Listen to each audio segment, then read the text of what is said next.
time could be your enemy, not interest rates. If I'm waiting on that sideline, I am now paying more and more for that house. What's going to happen if interest rates drop from the upper 6s, 7% down to the high 5s? You're going to have so many more people in the market. Every 1% interest rates either drop or go up, 5 million more people can either get into the market. Welcome to the Real Estate Show with Pat Lopez, where we talk everything real estate. For this show, we're going to talk about how time could be your enemy, not interest rates. Now, before I jump into that, remember, real estate is local. What is going on in your part of the country may be different than what's going on in another part of the country. So if you're in the Northeast, I'm in the Philadelphia area, Pennsylvania, Eagles, go Birds, right? If you're in the Northeast, supply is still low. Demand is still high. So if I sit on the sideline waiting for interest rates to drop, I may lose out, because every year the house that I'm looking at that is selling for $300,000, the next year is $310,000, $320,000, $330,000. So if I'm waiting on that sideline for interest rates to drop, I am now paying more and more for that house. Now, if I'm in the South, let's say I'm in Florida, if I'm Texas, Louisiana, the opposite is going on. So if I'm looking for a house in Florida, well, there's a ton of supply out there. And housing prices are starting to drop. There's starting to be a little bit of a correction. Okay, so it's super important to talk to a professional and find out what is going on in your market. Remember, real estate local, it's different everywhere.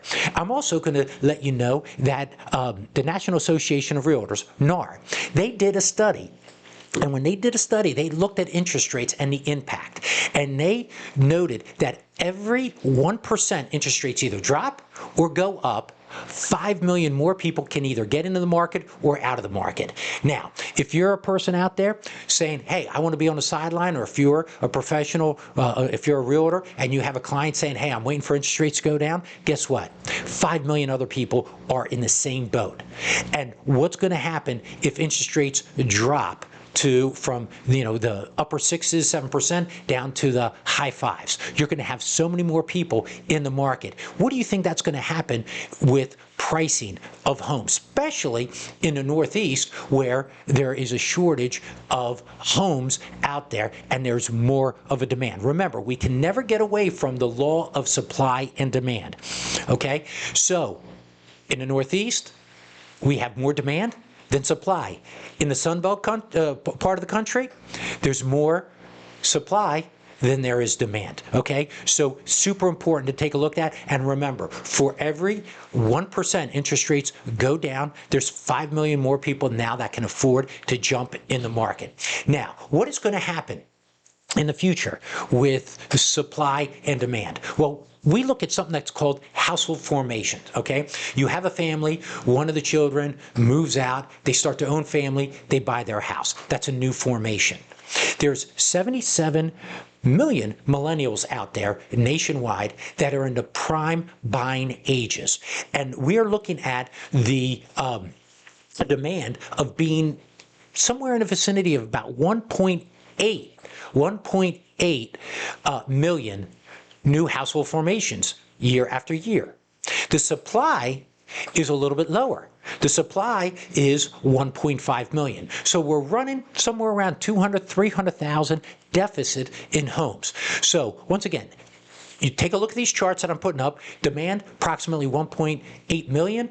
The supply is 1.5 million. So we have that demand there. Now let me show you this chart, which is really, really cool. And this is the history of appreciation since 1942. So we're talking about 83 years of history.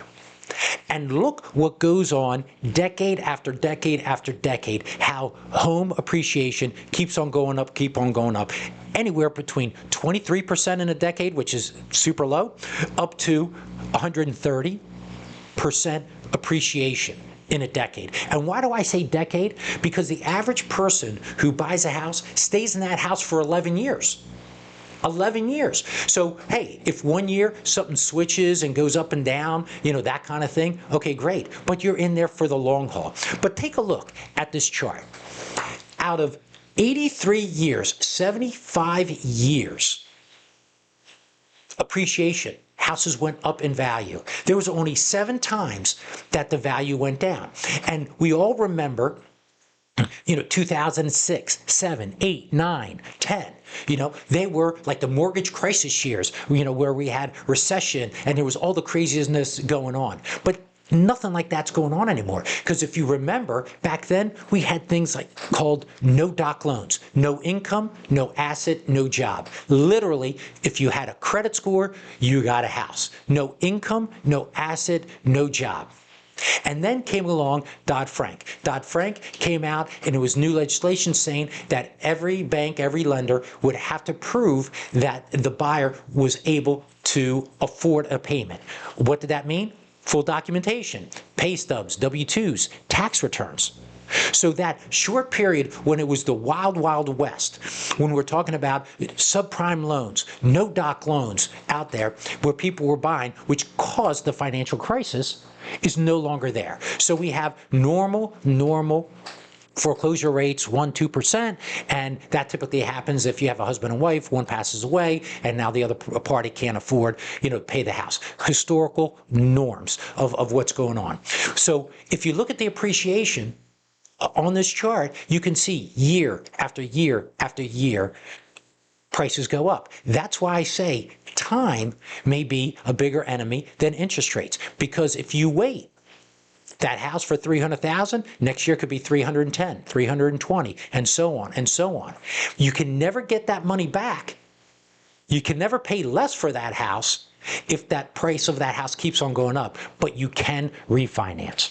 So, couple outtakes. One, look at the history of appreciation. You can see how 95% of the time houses go up in value. You need to talk to an expert to find out about the supply and demand. What is going on in your area? NAR statistics, for every 1% interest rates go up or down, 5 million less people can get in and out. And demand. The household formations are coming out to approximately 1.8 million.